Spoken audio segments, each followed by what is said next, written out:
Idiom number 1 is a drop in the ocean. A drop in the ocean. I think there's a song called A Drop in the Ocean. I used to really like that when I was at school. A drop in the ocean means a very small or insignificant part of something big or whole. For example, the government's pledge to increase health funding by 100 million is a drop in the ocean compared to the billions that need to be spent. Number 2 is a lovely one. I think they're all lovely actually because I chose them myself for you. Number 2 is actions speak louder than words. Actions speak louder than words. This means that it's better to actually do something rather than just talk about it. For example, stop apologising to me and prove to me that I can trust you. Actions speak louder than words. That's a good one to use in your next fight with someone who has lost your trust. Number 3 is to add fuel to the fire. To add fuel to the fire. This simply means to make a problem worse, to exacerbate a problem. We learned exacerbate in another class, didn't we, recently? Comment down below if you remember which it was. For example, don't tell her about the delays, you'll just be adding fuel to the fire. Number 4 is the ball is in your court. The ball is in your court. This means that it's your turn to make the next step or decision. For example, I've done all I can do. The ball is in your court now.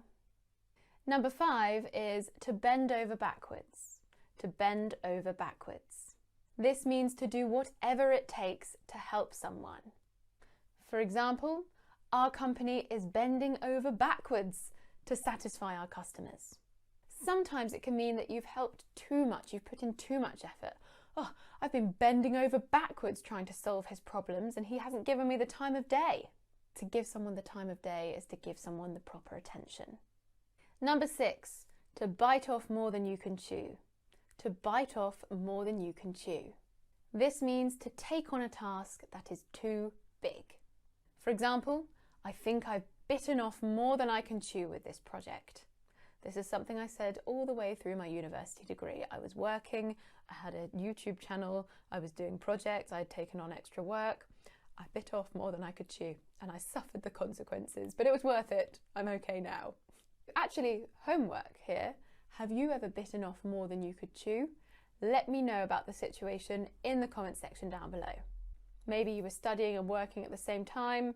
Maybe you were trying to maintain a long distance relationship whilst doing an internship. I don't know. Let me know. Oh, number 7 is a good one. This is one my mum uses a lot. It's by the skin of one's teeth. By the skin of your teeth. This means to only just succeed something by a very narrow margin. By the enamel on your teeth, but we say skin. We don't normally say skin of teeth, but for this particular saying we do. An example, I think I might have passed that exam by the skin of my teeth. Only just. Number 8 is derived from a fable, I think, or a childhood story. It's to cry wolf. To cry wolf. This means to call for help when you don't need it. And I think the story is, I wonder if you have this in your own country and culture, a boy kept pretending that there was a wolf so that people would come, and in the end, when a wolf did actually come, he called for help and no one came because they always thought that he was crying for help when he didn't actually need it. An example, my new flatmate is always crying wolf. Number 9 is to cut somebody some slack. To cut somebody some slack. This means to give someone a break, to stop judging them so hard. For example, you need to cut the interns some slack. They are still learning. Number 10 is to cut to the chase. To cut to the chase. This means to leave out all of the unnecessary details and just get to the point. An example, to cut to the chase, I'm not comfortable working alongside John anymore. Number 11, to get one's head around something. To get your head around something. This means to come to understand something, to work to understand something. For example, I'm going to spend tonight trying to get my head around this new legislation. Number 12 is to hear on the grapevine. To hear on the grapevine. This means to hear a rumour or an unconfirmed story. For example, I heard on the grapevine that our receptionist will be leaving us soon. Number 13, a personal favourite. It takes two to tango. It takes two to tango. You've got to be comfortable with the t sound to say that. It takes two to tango. This means that actions or communications need more than one person. For example, don't just blame him for the affair. It takes two to tango. Two parties were involved in that bad behaviour. Number 14 is to miss the boat. To miss the boat. This means to miss the opportunity to do something. For example, I think you've missed the boat on that application. They've already started interviewing candidates. Number 15 is a lovely one. It is a piece of cake. A piece of cake. This means really easy. That pop quiz was a piece of cake. Number 16 is pull yourself together. Pull yourself together. This means calm down and act normally. It's normally said when somebody is stressing out. For example, I think you need to pull yourself together and stop stressing about the presentation.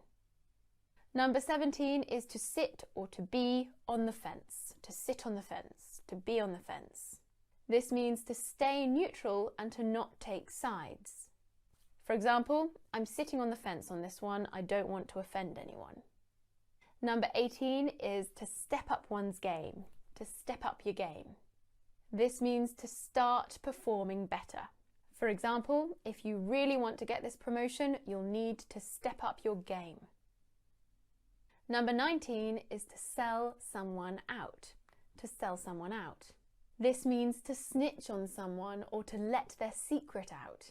For example, I asked you to keep that information to yourself. I can't believe you sold me out like that. And number 20 is, your guess is as good as mine. Your guess is as good as mine. This means, I don't know, or I have no idea. For example, we just don't have enough data. Your guess is as good as mine. Right, those were our 20 idioms that you can use to sound like a native speaker. I've got some more homework for you. This is the official homework. The other homework was just spur of the moment homework. Spur of the moment means on impulse or without advanced planning.